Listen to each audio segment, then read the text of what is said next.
వందనాలు. ప్రార్థన చేసుకుందాం. స్తోత్రం స్తోత్రం స్తోత్రం. కృపా కనికరములు కలిగిన మా దేవ, మహోన్నతుడా, నీ శ్రేష్టమైన ఉన్నతమైన ఘనమైన నామమును బట్టి నీకే స్తుతులు స్తోత్రాలు చెల్లిస్తున్నాం. నీ మహాకృపా కనికరణ బట్టి మితిలేని ప్రేమ చేత గతించినటువంటి కాలమంతా కూడా మీరు మమ్మల్ని ఎంతగానో కాపాడారు. అందరూ బట్టి నీకు స్తోత్రాలు.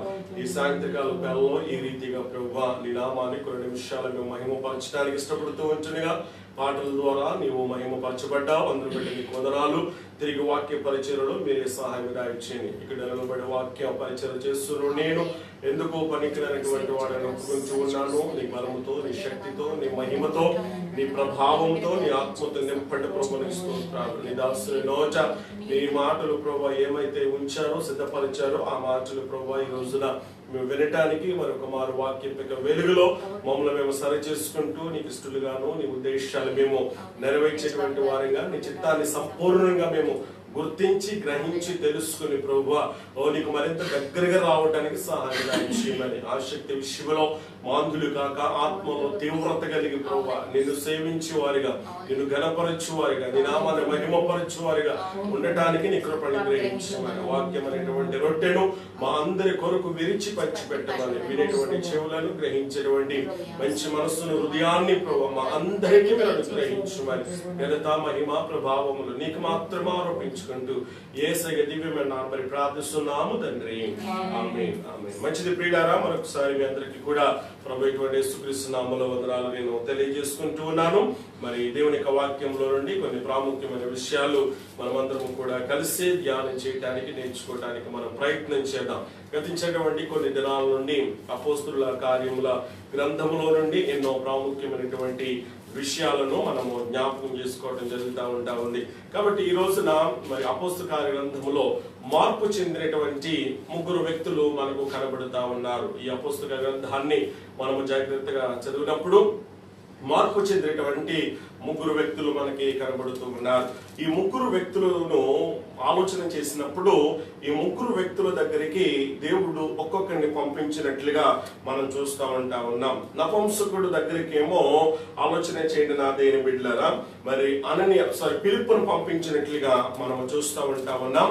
అంత మాత్రమే కాకుండా కొర్నేలి దగ్గరికేమో దేవాది దేవుడు మరి పేతురును పంపించినట్లుగా మనం చూస్తా ఉన్నాం. తర్వాత సౌలుగా ఉంటున్నటువంటి ఆ పౌలు మరి పౌలుగా మార్చబడక ముందు సౌలుగా ఉన్నటువంటి ఆ వ్యక్తి దగ్గరికేమో దేవాది దేవుడు అననీయ అనేటువంటి వ్యక్తిని పంపించినట్లుగా మనం చూస్తూ ఉన్నాం. ఈ ముగ్గురు జీవితాలను గనక మనము ఆలోచించగలిగినట్లయితే వారు పైకి మంచిగా ఉన్నప్పటికీ, పైకి భక్తి కలిగినటువంటి వారిగా ఉన్నప్పటికీ, వారు నీతి కార్యాలు ధర్మ కార్యాలు జరిగిస్తూ ఉన్నప్పటికీ, మరి రక్షణ అనేటువంటి వారిగా ఉంటూ ఉన్నటువంటి ఆ సమయాల్లో దేవాది దేవుడు వారిని గుర్తించి మరి వారి దగ్గరకు ముగ్గురు వ్యక్తులను పంపించి తద్వారా గొప్ప రక్షణను వారి జీవితంలో వారు సొంతం చేసుకోవడానికి దేవుడు ఎంతగానో సహాయం దయచేశాడు. కాబట్టి ఈ ముగ్గురు గురించి కూడా మనము ధ్యానం చేయడానికి మనం సిద్ధపడదాం, ఇష్టపడదాం. దయచేసి ఈ ముగ్గురులో ఈ రోజున ఒక వ్యక్తి గురించి నేను మీకు జ్ఞాపకం చేయాలని ఆశపడుతూ ఉన్నాను. కాబట్టి మీరు అందరూ కూడా అపోస్తల గ్రంథాన్ని క్రమం తప్పకుండా మరి మీరు చదువుతూ ఉన్నారని చెప్పేసి ఈ పాటికి 2-3 సార్లు చదివేశారేమో అని చెప్పేసి అనుకుంటూ ఉన్నాను.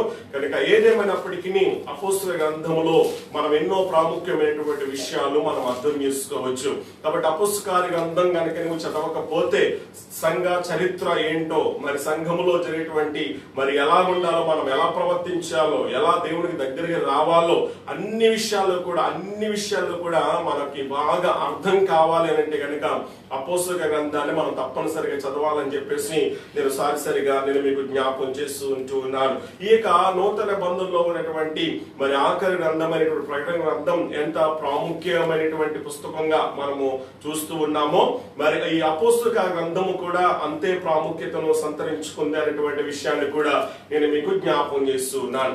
ఇప్పుడు మనం ఈ ముగ్గురు జీవితాలను గురించి మనం ఆలోచన చేస్తా ఉన్నప్పుడు, మార్పు చెందినటువంటి ఈ వ్యక్తులను మనం ఆలోచన చేస్తా ఉన్నప్పుడు వారి ద్వారా మనం నేర్చుకోవలసినటువంటి ఆత్మీయమైన పాఠాలు ఇది మన ఆధ్యాత్మిక ఎదుగుదల కొరకు ఉపయోగకరమైనటువంటి మాటలు మనం నేర్చుకోవడానికి మనం ప్రయత్నం ప్రయత్నం చేద్దాం. రక్షించబడినటువంటి నీవు నేను కూడా, మార్పు చెందినటువంటి నీవు నేను కూడా అనుకుంటూ ఇంకా లోకంతో నీవు స్నేహము సహవాసము చేస్తున్నావేమో, పాపాన్ని నువ్వు ప్రేమిస్తూ ఉంటే గనుక ఈ రోజున మార్పు చెందిన నీవు ఎలాంటి జీవితాన్ని కలిగి జీవిస్తూ ఉంటూ ఉన్నావు. దేవుడు అనుగ్రహించినటువంటి ఆ సంతోషాన్ని, ఆ సమాధానమును, ఆ నెమ్మదిని నీవు అనుభవించగలుగుతూ ఉన్నావా?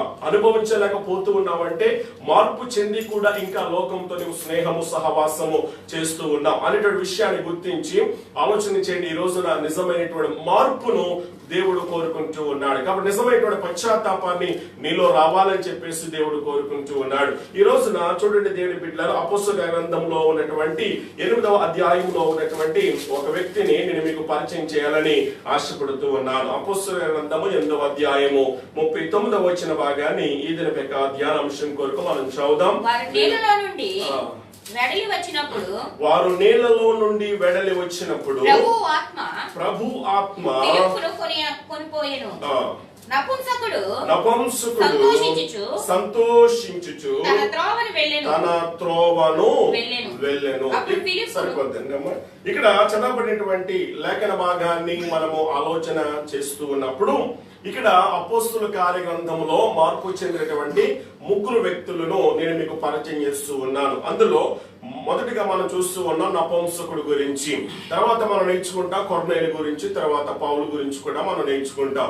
ఈ రోజున ఈ కొర్నేలు నపుంసకుడి జీవితంలో నుండి కొన్ని ప్రాముఖ్యమైన విషయాలు మనం నేర్చుకోవడానికి మనం ప్రయత్నం చేద్దాం. మరొకసారి సంఘ బిడ్డలందరూ కూడా దేవుని యొక్క వాక్యాన్ని చాలా జాగ్రత్తగా వినాలి అని చెప్పేసి ప్రభు పేరిట నేను మీకు తెలియజేస్తూ ఉన్నాను. ఇక్కడ మనం చదువుతూ ఉన్నప్పుడు నపుంసకుడు గురించి సంతోషించుచు తన త్రోవను వెళ్ళినట్లుగా లేఖనాల్లో మనము చూస్తూ ఉంటూ ఉన్నాం. ప్రియ దేవుని బిడ్డలారా, ఆలోచన చేయండి. బైబిల్ గ్రంథాన్ని మనము జాగ్రత్తగా ఆలోచన చేస్తూ ఉన్నప్పుడు 3 విధాల నపుంసకులు ఉన్నారు అని చెప్పేసి దేవుని యొక్క వాక్యం ద్వారా మనము తెలుసుకుంటూ ఉన్నాం.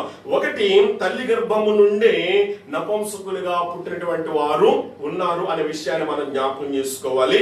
రెండవదిగా మనుషుల వలన నపుంసకులుగా చేయబడినటువంటి వారు కూడా ఉన్నారు అనేటువంటి విషయాన్ని మనం జ్ఞాపకం చేసుకోవాలి. అంత మాత్రమే కాదు గాని మూడవదిగా పరలోక రాజ్యము నిమిత్తము తమ్మును తామే ఏం చేశారు అని అంటే గనక నపుంసకులుగా చేసుకున్నట్లుగా లేఖనాలను బట్టి మనకు అర్థమవుతా ఉంటా ఉంది. మరొకసారి నేను మీకు జ్ఞాపకం చేస్తూ ఉన్నాను. తల్లి గర్భము నుండి నపుంసకులుగా పుట్టినటువంటి వారు ఉన్నారు. రెండవ రకం మనుషుల వలన మరి నపుంసకులుగా చేయబడేటువంటి వారు కూడా ఉన్నారు. మూడవ రకం ఆలోచన చేయండి, పరలోక రాజ్యము నిమిత్తము తమ్మును తామే వాళ్ళు ఏం చేశారు అని అంటే గనక నపుంసకులుగా చేసుకున్నట్లుగా మనం లేఖనాల్లో మనం చూస్తూ ఉంటూ ఉన్నాం. ఈ యొక్క 8వ అధ్యాయంలో మనం చదువుతున్నటువంటి ఈ నపుంసకుడు ఏం చేస్తూ ఉన్నాడు అని గనక మనము ఆలోచించగలిగినట్లయితే అక్కడ కందాకే రాణి క్రింద ఎలాగున్నాడంటే ఆర్థిక శాఖ మంత్రిగా పనిచేయుచున్నాడు అనేటువంటి విషయాన్ని దేవుని యొక్క వాక్యములో మనం చదువుతూ ఉంటూ ఉన్నాం. కాబట్టి ఇక్కడ ఒక రాణి పరిపాలన చేస్తూ ఉంటా ఉంది. కందాకే రాణి క్రింద ఆర్థిక శాఖ మంత్రిగా ఉన్నాడు కాబట్టి ఈయన మనుషుల వలన నపుంసకుడిగా చేయబడి ఉండొచ్చు అని చెప్పేసి దేవుని యొక్క వాక్యం ద్వారా మనము గ్రహించాలని చెప్పేసి నేను మీకు మనము చేస్తూ ఉన్నాను.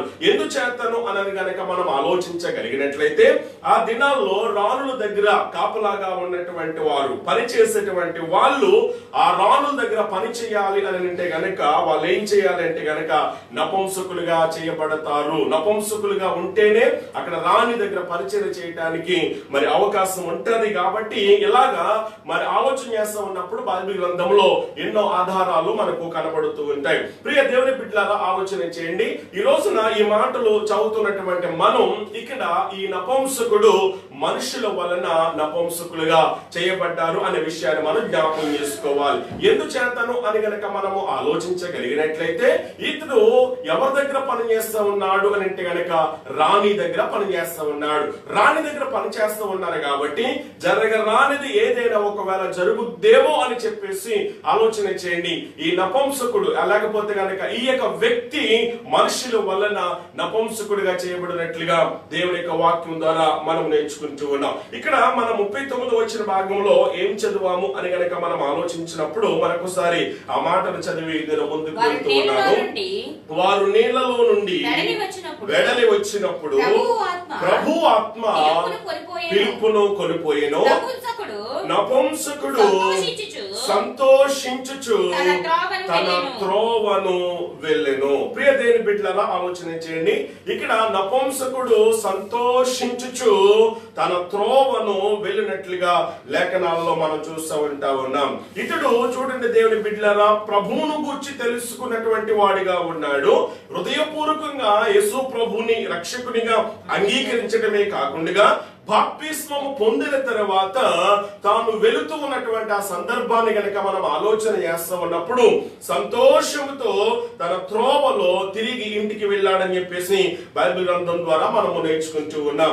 ఇతర జాతిని బట్టిని గనక మనము ఆలోచించినప్పుడు నల్లనటువంటి వాడిగా ఉంటూ ఉన్నాడు. అయితే యేసు ప్రభుని అంగీకరించిన తర్వాత అతని మనస్సు నూతన పరచబడింది, తెల్లగా మార్చబడింది. నా దేని బిడ్డలారా, చాలా మంది మారు మనసు పొంది కూడా ఇంకా ఆలోచన చేయండి, రకరకాలైనటువంటి దేవునికి విరోధకరమైనటువంటి పాపాలు చేస్తూ ఉండేటువంటి వారు, అబద్ధాలు మాట్లాడేటువంటి వారు, మోసం చేసే వాళ్ళు, రహస్యమైనటువంటి చీకటిలో రహస్యమైన కార్యాలు జరిగించేటువంటి వారు ఎంతో మంది లేకపోలేదు నేటి దినాల్లో. కాబట్టి మార్పు చెందినటువంటి నీవు నీ విశ్వాస జీవితాన్ని జాగ్రత్తగా కాపాడుకోవాలి.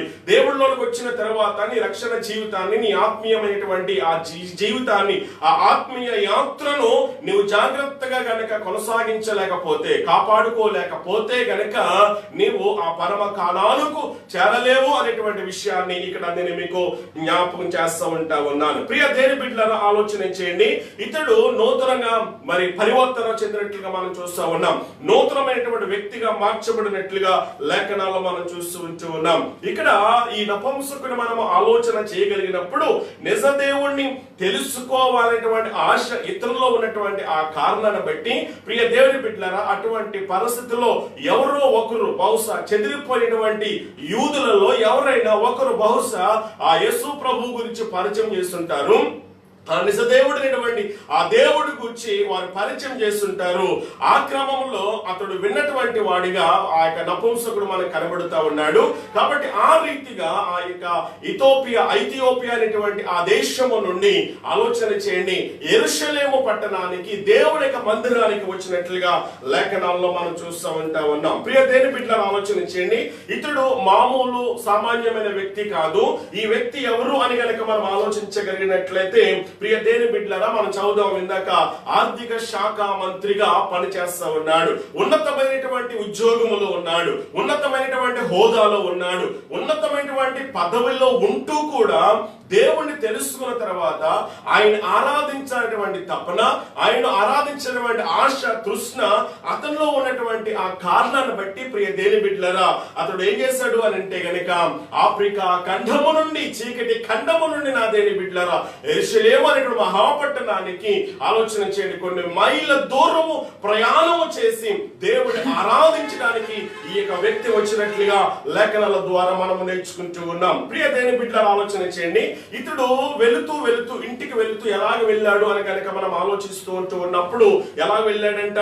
సంతోషించుచు వెళ్ళాడు అని చెప్పేసి లేఖనాల్లో మనం చూస్తూ ఉన్నాం. ఈ రోజున సంతోషం అనేది, సమాధానం అనేది నీలో ఉంటూ ఉందా?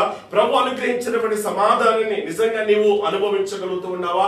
ఈ రోజున ఆ సంతోషం లేక, ఆ సమాధానం లేక, ఆ నెమ్మది లేక చాలా మంది ఆత్మహత్యలు చేసుకుని చనిపోతూ ఉన్నారు. వారు ధనవంతులే, ఆలోచన మంచి పేరు ఉన్నటువంటి వారే, ధనం ఏమాత్రం కూడా కొదువు లేదు. పేరు విషయంలో, ప్రఖ్యాతి విషయంలో, పలుకుబడి విషయంలో ఏమాత్రము కూడా మరి ఆలోచన చేయండి, లోటు అనేది లేకపోయినప్పటికీ, కొదువ అనేది లేకపోయినప్పటికీ ప్రియ దేవుని బిడ్డలారా ఆలోచన చేయండి, వాళ్ళు ఏం చేస్తూ ఉన్నారంటే గనక జీవితం మీద విరక్తి చెంది ఆలోచించండి, ఇక ఆత్మహత్య శరణ్యం అని చెప్పేసి ప్రియ దేవుని బిడ్డలారా ఆత్మహత్య చేసుకుని చనిపోతున్నటువంటి బిడ్డలు ఎంతో మంది మనం చూస్తూ ఉన్నాం. రీసెంట్ గా మనకు అందరికీ కూడా తెలుసు, బాలీవుడ్ నటుడు మరి సుశాంత్ సింగ్ అనేటువంటి ఆ వ్యక్తి కూడా ఆత్మహత్య చేసుకుని చనిపోయాడంట. ప్రియ దేవుని బిడ్డలారా, యూట్యూబ్ లో మరి మనం అందరం కూడా వార్తలు మనం చూస్తూ ఉన్నాం. 34 సంవత్సరాల వయసులో ఉన్నటువంటి వాడు ఆలోచన చేయడం, అద్భుతంగా సినిమాలో నటించాడు, మంచి పేరు పొందుకున్నాడు, మంచి మరి ప్రఖ్యాతిగాంచినటువంటి వాడిగా ఉంటూ ఉన్నాడు. ఆలోచన చిన్న దేవుని బిడ్డలారా, ఆ యొక్క సినిమాల్లో ఎలా జీవితాన్ని జీవించాలో, మరి భయంకరమైనటువంటి మరి పరిస్థితుల్లో కూడా, కష్టకాలంలో కూడా ఆత్మహత్యను ఎలా తప్పించుకోవాలో అనేటువంటి ఆ విషయంపై చక్కగా మరి ఆ సినిమా తీయటం కూడా జరిగిందంట. అనేకులు ఆ సినిమా చూసి కూడా అటువంటి ఉద్దేశం ఉన్నటువంటి వారు, మరి అటువంటి తలంపులు కలిగినటువంటి వారు వారి యొక్క ఆలోచన మార్చుకోగలిగారు, వారి తలంపులు మార్చుకోగలిగారు. ఆలోచన చేయండి, ఆ సినిమాలో నటించినటువంటి ఈ యొక్క సుశాంత్ సింగ్ మాత్రం ఆలోచన చేయండి, నిజ జీవితంలో ఆలోచన చేయండి, నా దేని బిడ్డలారా గెలవలేకపోయాడు, ఓడిపోయాడు నా దేని బిడ్డలారా. ఎందుకు మాట జ్ఞాపకం చేస్తూ ఉన్నానంటే వారు చనిపోవడానికి, అలా ఆత్మహత్య చేసి చనిపోవడానికి వారి దగ్గర ఏది కొదువుగా ఉందా, అసలు ఏదైనా లోటు అనేది వారిలో ఉందా అని కనుక ఆలోచించగలిగినట్లయితే డబ్బుకు డబ్బు, పేరుకు పేరు అన్ని కూడా ఉన్నాయి. అయినప్పటికీ తెలియనటువంటి మరి ఆ యొక్క సంతోషం అనేది, నెమ్మది అనేది లేని కారణాన్ని బట్టి ప్రియ దేని బిడ్డలారా ఆలోచన చేయండి, ఆత్మహత్యకు మరి పాల్పడ్డాడు నా దేని బిడ్డలారా. ఈ రోజున ప్రభు అనుగ్రహించినటువంటి సంతోషం నీకు కావాలంటే, ప్రభు అనుగ్రహించినటువంటి ఆనందం నీకు కావాలి అని అంటే గనక ఈ రోజున మనం ఏం చేయాలి? ఆ సంతోషం మనకు, ఆ నపుంసకుడు సంతోషంతో తన త్రోవను వెళ్ళినట్లుగా మనము కూడా ఈ రోజున అటువంటి సంతోషాన్ని, ఆ ఆనందాన్ని, ఆ శాంతిని, ఆ నెమ్మదిని, ఆ సమాధానమును మనం అనుభవించాలి అని అంటే గనక మనం ఏం చేయాలి? ఎలా వస్తుంది సంతోషాన్ని అని గనక మనం ఆలోచించగలిగినట్లయితే ఈ నపుంసకుడి జీవితంలో నుంచి 1-2 నేను విషయాలు నేను మీకు జ్ఞాపకం చేయాలని ఆశపడుతూ ఉన్నాను. చదువుదామా ఒకసారి 8వ అధ్యాయము 27వ వచన భాగాన్ని మనం చదువుదాం. 8వ అధ్యాయము 27వ వచన భాగాన్ని మనం చదువుదాం. కందాకే క్రింద మంత్రి అయి చూడండి, అప్పుడు ఐథియోపియల రాణి అయిన కందాకే క్రింద మంత్రి అయి ఆమె యొక్క చూడండి ధనాగారం అంతటి మీదనున్న ఐథియోపియుడైన నపుంసకుడు ఆరాధించుటకు, ఆ మాట మీరు అండర్లైన్ చేసుకోండి, ఆరాధించుటకు యెరూషలేమునకు వచ్చి ఉండెను. ఎవరిని ఆరాధించుటకు? నిజదేవుని ఆరాధించుటకు. ఆ ఆఫ్రికా ఖండములో చెదిరిపోయినటువంటి యూదులు బహుశా ఎవరో ఒకరు దేవుని గురించి తెలియజేస్తూ ఉంటారు, చెప్పుంటారు. తెలుసుకున్నటువంటి వాడు, గ్రహించినటువంటి వాడు ఏం చేస్తాడు అంటే గనక ఆ చీకటి ఖండముగా పిలువబడుతున్నటువంటి ఐథియోపియా లేకపోతే ఇథియోపియా దేశము నుండి ప్రియ దేవుని బిడ్డల ఆలోచన చేయండి 2564 కిలోమీటర్ల ప్రయాణం చేసి ప్రియ దేవుని బిడ్డలారా దేవుణ్ణి ఆరాధించుటకు వచ్చినట్లుగా లేఖనాల్లో మనం చూస్తూ ఉన్నాం. ఆఫ్రికా ఖండము నుండి ఆసియా ఖండం వరకు వచ్చాడు. 2,000 మైళ్ళ దూరం ప్రయాణము చేయగలిగాడు. ఎవరు అని అంటే గనక మంచి ఉద్యోగంలో ఉన్నటువంటి వాడు, మంచి పేరు ఉన్నటువంటి వాడు నా దేని బిడ్డలారా. దీన్ని బట్టి మనం అర్థం చేసుకోవలసినటువంటి విషయం ఏంటంటే దేవుణ్ణి ఆరాధించాలనేటువంటి ఆశ, తృష్ణ మనలో కూడా ఉండాలి. ఈ రోజున దేవుడిని ఆరాధించడానికి సమయం లేదు అని చెప్పేసి సాకులు చెప్పేసి ఆలోచన చేయండి, ప్రార్థించలేనటువంటి వారు, దేవుని సరిగా ఆరాధించలేనటువంటి వారు ఎంతో మంది నేటి దినాల్లో లేకపోలేదు. దేవుని బిడ్డలారా మేము చాలా బిజీగా ఉన్నాం అని చెప్పేసి సమయాన్ని వ్యర్థపరిచేటువంటి వారు నేటి దినాల్లో లేకపోలేదు. ఈ నపుంసకుడు గొప్ప అధికారి, మంచి ఉద్యోగంలో ఉన్నాడు, కోశాధికారిగా ఉన్నాడు ఒక దేశానికి నా దేని బిడ్డలారా. ఇంత అధికారంలో ఉంటూ కూడా, మంచి హోదాలో ఉంటూ కూడా ప్రియ దేవుని బిడ్డలారా జాగ్రత్తగా మనం గమనించగలిగినట్లయితే దేవుణ్ణి ఆరాధించేటువంటి ఆ తపన, ఆరాటము ఎవరిలో ఉందో తెలుసా? ఈ వ్యక్తిలో ఉంది. అందుకని దావీదు భక్తుడు ఏమంటాడు తెలుసా? యెహోవా మందిరమునకు వెళ్ళుదు అని చెప్పేసి జనులు నాతో అన్నప్పుడు దావీదు యొక్క హృదయము ఏమైందో తెలుసా? సంతోషించింది అనేటువంటి మాటలు మనం అక్కడ చదువుతూ ఉన్నాం. కాబట్టి యేసు ప్రభు వారి జీవితంలో కూడా మనం ఆలోచన చేస్తూ ఉన్నప్పుడు ఆయన అలవాటు ప్రకారంగా వాడుక చెప్పున ఎక్కడికి వెళుతూ ఉండేవాడు తెలుసా? మందిరానికి వెళుతూ ఉండేవాడని దేవుని యొక్క వాక్యములు మనం చదువుతూ ఉన్నాం. అసలు ఎందుకు ఆయన ఆరాధించాలి, ఎందుకు మనము కనపరచాలంటే 100వ సంకీర్తన మనం చదువుతాము. మొదటి వచ్చిన భాగాన్ని కనుక మనం చదవగలిగినట్లయితే సమస్త దేశములలో యెహోవాకు ఏం చేయాలంట? ఉత్సాహధ్వని చేయాలి, సంతోష సంతోషముతో మనం ఏం చేయాలంట?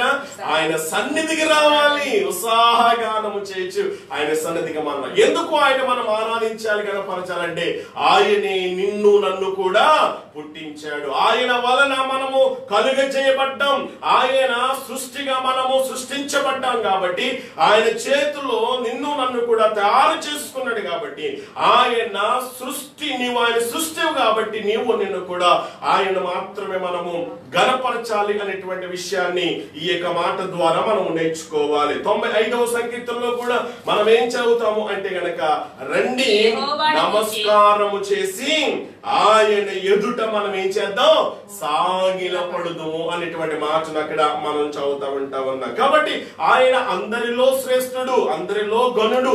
ఆయన లాంటి వారు ఈ లోకంలో ఎవరు కూడా లేరు. పరిశుద్ధతను బట్టి ఆయన మహనీయుడు. ఆలోచన చేయండి నా ప్రియ దేవుని బిడ్డలారా, అటువంటి గొప్ప దేవుణ్ణి మనం ఏం చేయాలా, ఎలా ఆరాధించాలా? ఆత్మతోనూ సత్యముతోనూ ఆరాధించాలి. అందుకని దేవుని యొక్క వాక్యంలో ప్రభు ఏమంటాడో తెలుసా?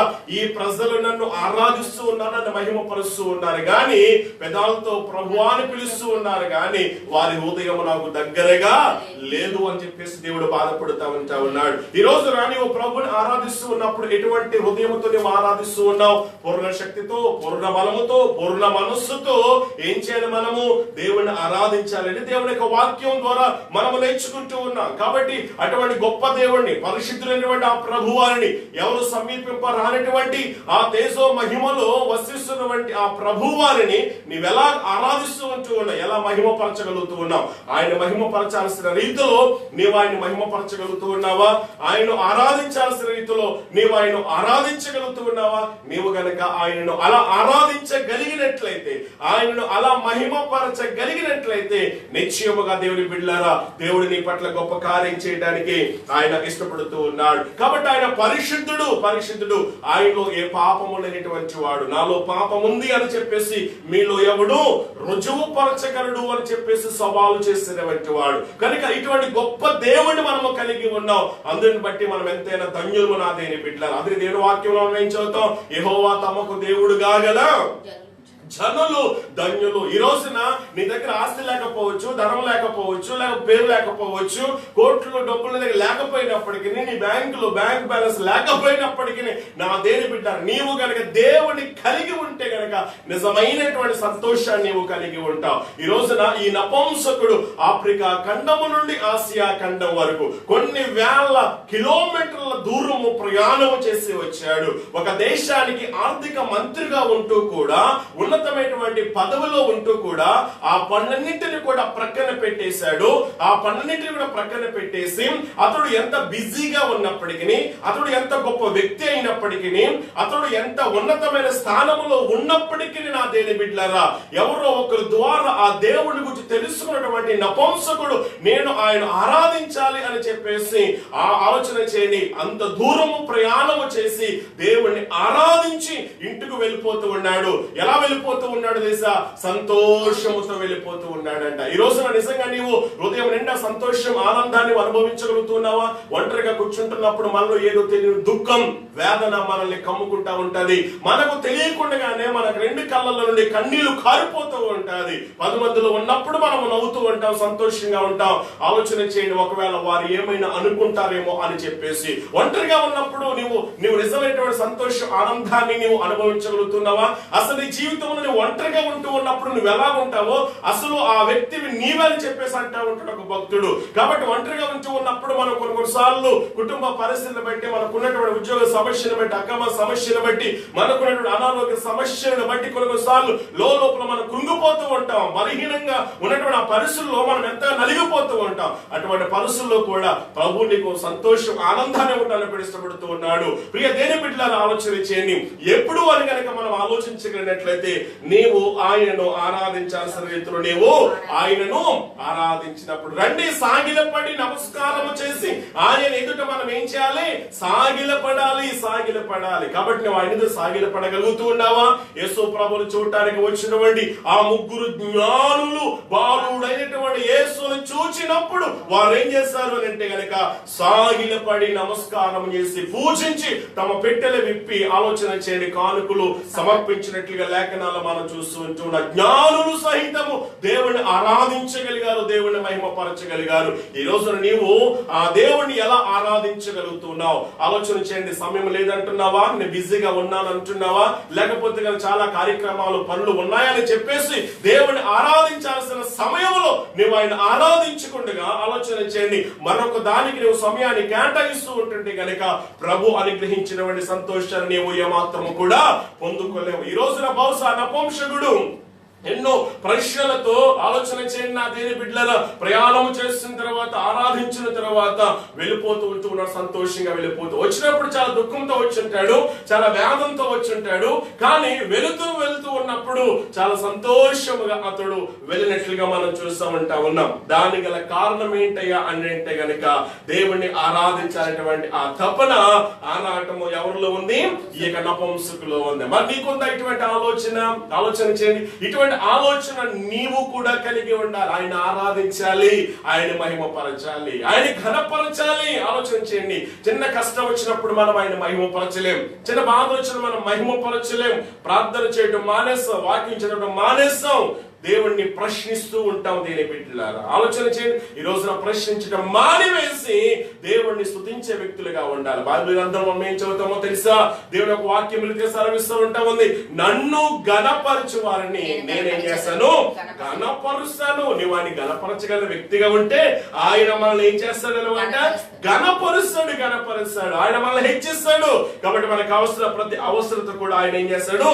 తీరుస్తాడు అనేటువంటి విషయాన్ని నేను మీకు ఇక్కడ జ్ఞాపకం చేస్తూ ఉన్నాను. రెండవ విషయాన్ని మీకు జ్ఞాపకం చేస్తూ ఉన్నాను. చూడండి, అదే 8వ అధ్యాయము 28వ వచ్చిన భాగంలో ఈ నపుంసకుడు సంతోషముతో వెళ్ళడానికి గల రెండవ కారణం ఒకటి ఆరాధన అయితే, ఆలోచన చేయండి రెండవ కారణం ఏంటి అని గనక మనం ఆలోచించినప్పుడు 28వ వచ్చిన భాగంలో మనం చదువుతున్నాము, అతడు తిరిగి వెళ్ళుచు తన రథము మీద కూర్చుని ప్రవక్త అయిన యెషయా గ్రంథము ఏం చేస్తూ ఉన్నాడు? చదువుచుండెను. అతడు తిరిగి వెళ్ళుచు తన రథము మీద కూర్చుండి ఏం చేస్తా ఉన్నాడంట? ప్రవక్త అయిన యెషయా వ్రాసినటువంటి ఆ గ్రంథాన్ని ఏం చేస్తా ఉన్నాడు? చదువుచుండెను. ఒకటి ఇతని సంతోషానికి మూల సూత్రం ఒకటి ఆరాధన అయితే, రెండవ సూత్రం ఏంటో తెలుసా ప్రియ దేని బిడ్డలారా? దేవుని వాక్యం. దేవుని యొక్క వాక్యం మనం పాడతాం కదా, ఏం పాట? నీ వాక్యమే నన్ను బ్రతికించెను, బాధలలో నెమ్మదినిచ్చెను, నీ వాక్యమే నన్ను బ్రతికించెను, బాధలలో నెమ్మదినిచ్చెను, కృపాశక్తి దయాశక్తి సంపూర్ణుడా, వాక్యమై ఉన్న యేసు వందనమయ్యా, కృపాశక్తి దయాశక్తి సంపూర్ణుడా, వాక్యమై ఉన్న యేసు వందనమయ్యా. హల్లెలూయా. కాబట్టి వాక్యము ఎంత విలువైనది అంటే వెండి బంగారముల కంటేను, జుంటె తేనె దారుల కంటేను మధురమైనది అని దేవుని వాక్యం మనం చదువుతూ ఉన్నాం. కాబట్టి ఇటువంటి వాక్యాన్ని ప్రతిరోజు కూడా మనం ఏం చేయాలా? చదవాలి, ధ్యానించాలి.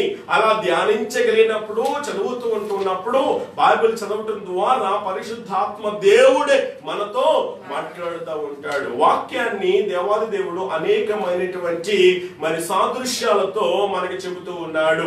అందులో చాలా ఉదాహరణలు మనం చదువుతున్నాం. దేవుని వాక్యము సుత్తె వంటిదని, దేవుని వాక్యము అగ్ని వంటిదని, దేవుని యొక్క వాక్యము ఖడ్గము వంటిదని, అంత మాత్రమే కాకుండా దేవుని వాక్యము అద్దము వంటిదని కూడా ఇలాగ ఎన్నో కొన్ని మరి సాదృశ్యాలు మనం చూస్తూ ఉన్నాం. అద్దము దగ్గర మనము నిలవబడినప్పుడు మన రూపమే అద్దములో కనబడుతుంది తప్ప మన ప్రక్క వారి రూపమో లేకపోతే గనక అద్దానికి వెనకాల ఉన్నటువంటి వారి రూపమో మనకి కనబడదు. ఈ వాక్యము కూడా అర్థము లాంటిది. ఎందుచేతనంటే వాక్యాన్ని, పరిశుద్ధ గ్రంథమైన బైబిల్ తెరచి నీవు చదువుతూ ఉన్నప్పుడు నువ్వేంటో నీకు తెలియజేస్తుంది. నీవు ఎక్కడ లోపం ఉందో, ఎక్కడ పొరపాటు ఉందో, ఏ పాపం చేస్తూ ఉన్నావో అన్నటువంటి విషయాలను ఈ పరిశుద్ధ గ్రంథం ఏం చేస్తుంది అంటే గనక బట్టబయలు చేస్తా ఉంటది. అలా బట్టబయలు చేస్తుంది కాబట్టి, అలా పాపాలను ఎత్తి చూపిస్తుంది కాబట్టి చాలా మంది క్రైస్తవులు సహితము ఈ గ్రంథాన్ని చదవటానికి ఇష్టపడరు. ఎందుకంటే గనక వారి తప్పిదాలు ఎక్కడ బయటపడతాయో అని చెప్పేసి, వారి పొరపాట్లు ఎక్కడ తెలుస్తాయేమో అని చెప్పేసి బైబిల్ గ్రంథాన్ని చాలా మంది కూడా చదవటానికి ఇష్టపడరు. కాబట్టి ఇక్కడ ఈ నపుంసకుడు సంతోషముతో అతడు ఇంటికి వెళ్ళడానికి గల కారణం ఏంటి అని గనక మనం ఆలోచన చేస్తా ఉన్నప్పుడు, అతడు ఒకటి మనం చూసాము, ఆ యొక్క ఆఫ్రికా ఖండం నుంచి ఆసియా ఖండం కనుక వచ్చి దేవుని ఆరాధించి వెళ్ళిపోతూ రథములో కూర్చున్నాడు. రథములో కూర్చున్న తర్వాత ఖాళీగా ఉన్నటువంటి ఆ సమయాన్ని వ్యర్థపరచుకుండగా ఈ నపుంసకుడు ఏం చేశాడు అంటే గనక యెషయా గ్రంథాన్ని తనతో పాటు కూడా తెచ్చుకున్నాడు. ఆలోచన చేయండి, ఇందాక నేను ప్రారంభంలో జ్ఞాపకం చేశాను, ఆ ఆఫ్రికా ఖండంలో చెదిరిపోయినటువంటి యూదులు ఎవరో ఒకరు బహుశా ఇతనికి దేవుడి గురించి పరిచయం చేస్తుంటారు. కాబట్టి పరిచయం చేసిన తర్వాత ఎవరో ఒకరు, ఆలోచన చేయండి ప్రియ దేవుని బిడ్డలారా, ఈ యొక్క గ్రంథపు చుట్ట అనేది, యెషయా గ్రంథపు చుట్ట అనేది ఆ నపుంసకునికి ఇచ్చారు. ఎందుకంటే పూర్వ దినాల్లో ఈ వాక్యాన్ని ఈ రీతిగా ఉండేది కాదు కాబట్టి గ్రంథపు చుట్టలుగా రాసేవారు. కాబట్టి ప్రియ దేవుని బిడ్డలారా, అందులో ఒక చుట్ట, ఏ చుట్ట అంటే కనుక యెషయా గ్రంథమైనటువంటి ఆ చుట్టను ఆలోచన చేయండి నపుంసకునికి ఇచ్చారు. కాబట్టి వస్తూ ఆ గ్రంథాన్ని చేత పట్టుకుని వచ్చాడు, తనతో పాటు తీసుకుని వచ్చాడు. వచ్చిన తర్వాత ప్రియ దేవుని బిడ్డలారా ఆరాధించిన తర్వాత వెళ్ళిపోతూ ఉన్నప్పుడు రథములో కూర్చుని, ప్రియ స్నేహితులారా దేవుని వాక్యాన్ని జాగ్రత్తగా వినండి, ఆ యొక్క తనతో పాటు తీసుకుని వచ్చినటువంటి ఆ బైబిల్ గ్రంథాన్ని, గ్రంథపు చుట్టను తెరిచి చదువుతూ ఉన్నప్పుడు ప్రియ దేవుని బిడ్డలారా వెంటనే అప్పుడే అతని జీవితంలో నిజమైనటువంటి మార్పును దేవుడు కలిగజేస్తా ఉన్నాడు. కాబట్టి ఈ మాటలు మనం చదువుతూ ఉన్నప్పుడు, ధ్యానం చేస్తూ ఉన్నప్పుడు ఇక్కడ దేవుని వాక్యము మనిషిని ఏం చేస్తుంది, జ్ఞాపకం చేస్తాను, మారుస్తుంది. కాబట్టి మనం ఏంటో చెబుతా ఉంటది అనేటువంటి విషయాన్ని కూడా మనం జ్ఞాపకం చేసుకోవాలి. కాబట్టి ఇక్కడ దేవుని వాక్యాన్ని చదవగలుగుతూ ఉన్నాడు. మరైతే ఈ దినాన ఒక ప్రశ్న నేను మిమ్మల్ని అడగాలని ఇష్టపడుతూ ఉన్నాను. మరి రోజు లేచిన వెంటనే ఉదయమాన్ని మరి ఉంచి మరి ఇప్పటి వరకు కూడా దేవుని వాక్యాన్ని ఎన్నిసార్లు నువ్వు చదువుంటాం? ఆలోచన చేయండి. గతంలో నేను జ్ఞాపకం చేశాను ఫెన్నీ క్రాస్బీ గురించి. దేవుని బిడ్డలారా, ఆమె 2 కళ్ళు లేనటువంటి అందురాలుగా 6 వారాల పసికందుగా ఉన్నప్పుడే 2 కళ్ళు పోయాయి. 2 కళ్ళు పోయినప్పటికీ ప్రియ దేవుని బిడ్డలారా ఆమె ఏం చేస్తుందో తెలుసా? ఆదికాండం, నిర్గమాకాండం, లేవియాకాండం, సంఖ్యాకాండం, ద్వితీయోపదేశ కాండం, పంచకాండాలుగా పిలువబడుతున్నవండి ఈ కాండాలన్నీ కూడా చదవటమే కాదు గాని కంఠస్థ పెట్టేసిందంట. ప్రియ దేవుని బిడ్డలారా, ఈ 5 ఖండాలు, 5 పుస్తకాలు కంఠస్థం పెట్టడం అంటే మామూలు విషయమా? 6 వారాల పసికందుగా ఉన్నప్పుడే 2 కళ్ళు పోగొట్టుకున్నటువంటి ఫెన్నీ క్రాస్బీ, ప్రియ దేవుని బిడ్డలారా, దైవ భయం భక్తి కలిగినటువంటి ఒక స్త్రీ వాక్యాన్ని అలా నేర్పించడం ద్వారా దేవుని బిడ్డలారా ఆలోచన చేయండి. ఆమె యొక్క పట్టుదలతో, ఆమె కృషి వలన ఏం జరిగిందో తెలుసా? ఈ యొక్క 5 ఖండాలు కూడా కంఠస్థ పెట్టేసింది అంటే దేవుని బిడ్డలారా. అంత మాత్రమే కాదు, సామెత గ్రంథం, ఇంకా పరమగీతాల గ్రంథం, ఇంకా అనేకమైనటువంటి గ్రంథాలు ఈ వ్యక్తి, ఈమె ఏం చేస్తుంది తెలుసా?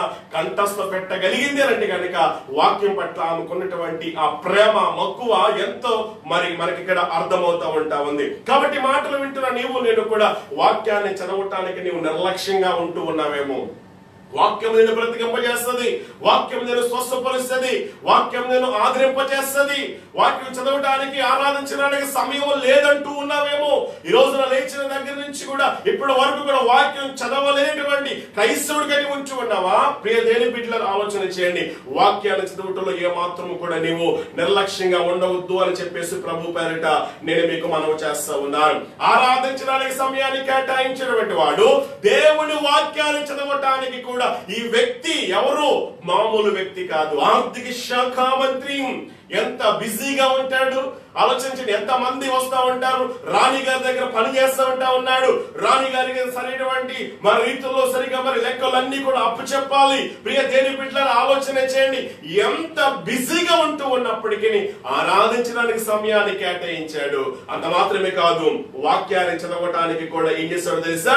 సమయాన్ని కేటాయించాడు. దేవుని వాక్యము వెండి బంగారముల కంటేను, చుంటె తేనె దారుల కంటేను విలువైనది, మధురమైనది అని చెప్పేసి వాక్యం తెలుసు గాని, చదవాలని తెలుసు గాని మనం ఏం చేయమో తెలుసా? దానిని చదవటానికి కూడా మనం ఇష్టపడలేదు. కాబట్టి ఇది నపుంసకుడు దేవుడు వాక్యాన్ని ఏం చేస్తా ఉన్నాడు?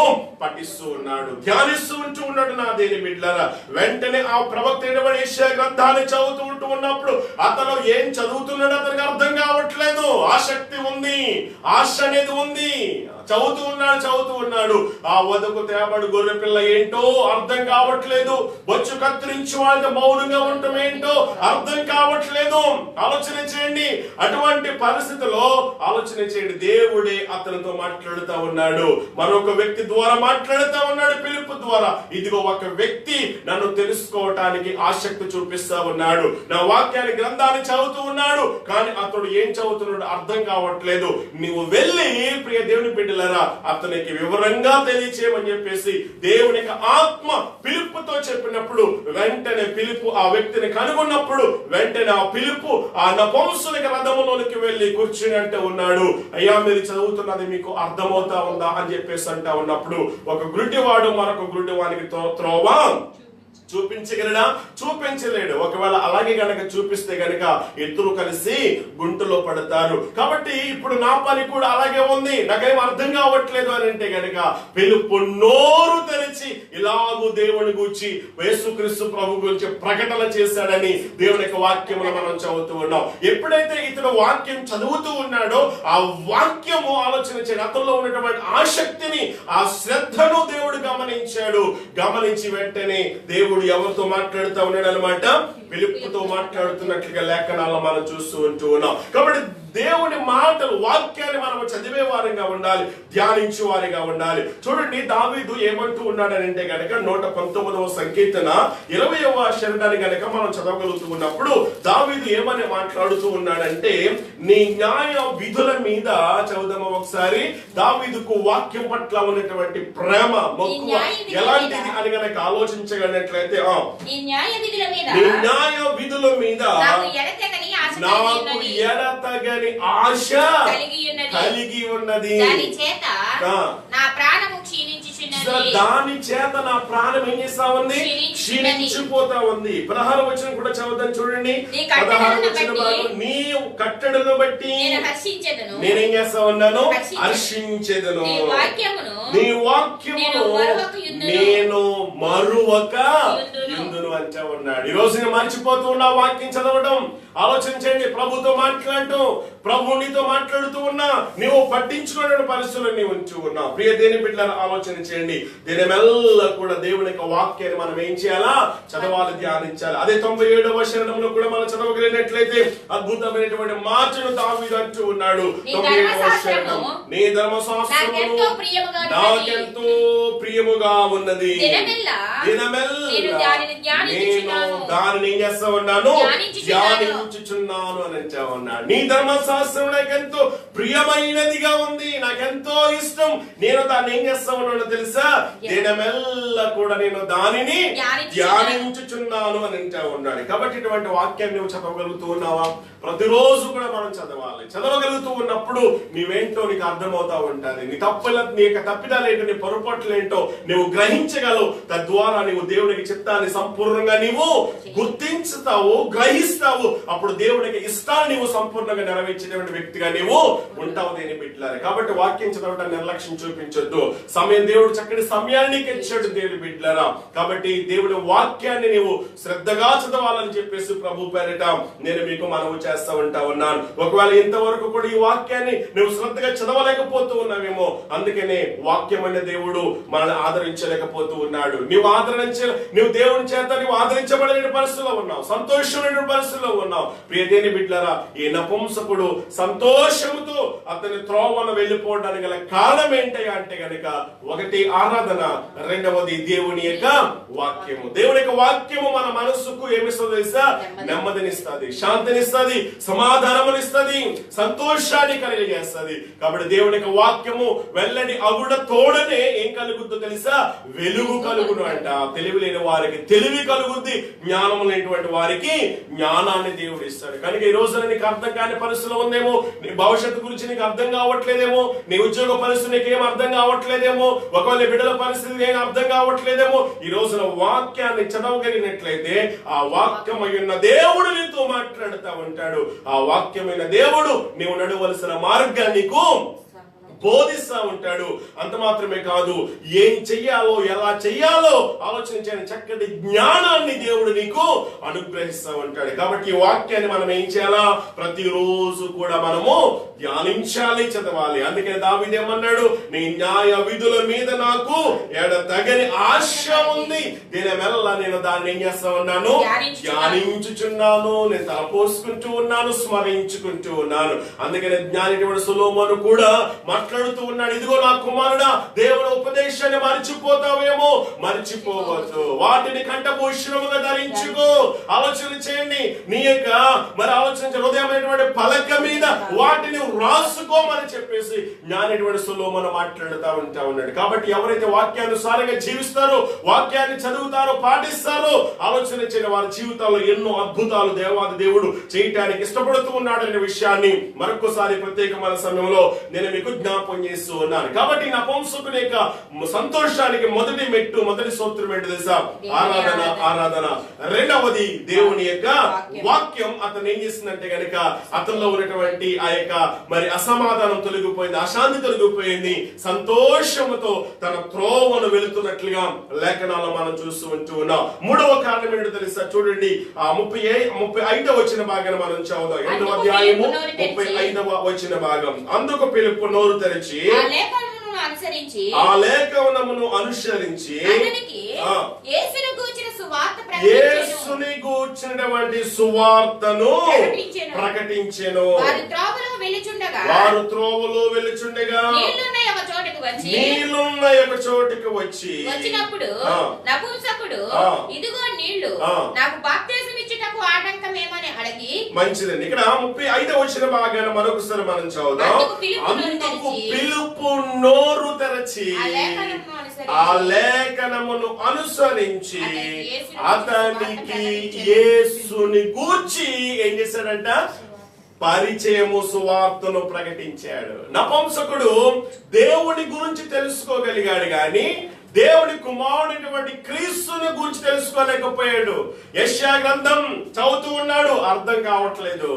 ఆ వధువు తేబడి గొర్రె పిల్ల ఏంటి, బొచ్చు కత్తిరించు అనేది మౌనంగా ఉండటం ఏంటి, ఆయన నోరు తెరవలేకపోవడానికి కారణం ఇవేంటి అర్థం కావట్లేదు.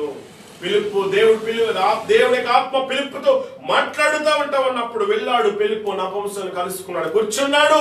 ఇదిగో నువ్వు చదువుతున్నది అర్థమవుతా ఉందంటే అర్థం కావట్లేదంటే వెంటనే ఫిలిప్పు నోరు తెరచి ఎవరి గురించి సువార్తను పరిచయం చేశాడు తెలుసండి? యేసుని గూర్చినటువంటి సువార్తను ప్రకటించాడు. దేవుడి బిడ్డలను ఆలోచన చేయండి. బైబిల్ గ్రంథంలో ముగ్గురు మార్పు చెందినటువంటి వ్యక్తులలో మరి ఈ యొక్క నపుంసకుడు గురించి మనము నేర్చుకుంటూ ఉన్నాం. నపుంసకుడు ఒకవేళ మంచిగా ఉన్నప్పటికీ, దైవ భయం భక్తి కలిగినటువంటి వాడిగా ఉంటూ ఉన్నప్పటికీ, రక్షణ లేనటువంటి వాడిగా ఉంటూ ఉన్నాడు. ఎక్కడో ఆఫ్రికా ఖండంలో ఉన్నటువంటి ఆ యొక్క వ్యక్తి ఆలోచన చేయండి, దేవుని గురించి విన్న తర్వాత ఆ దేవుని ఆరాధించడానికి ఆసియా ఖండానికి వచ్చాడు. వచ్చి ఆరాధించి వెళ్ళిపోతా ఉంటుంటే గ్రంథాన్ని చదువుతూ ఉన్నప్పుడు దేవుడు మాట్లాడాడు, దేవుడు దర్శించాడు.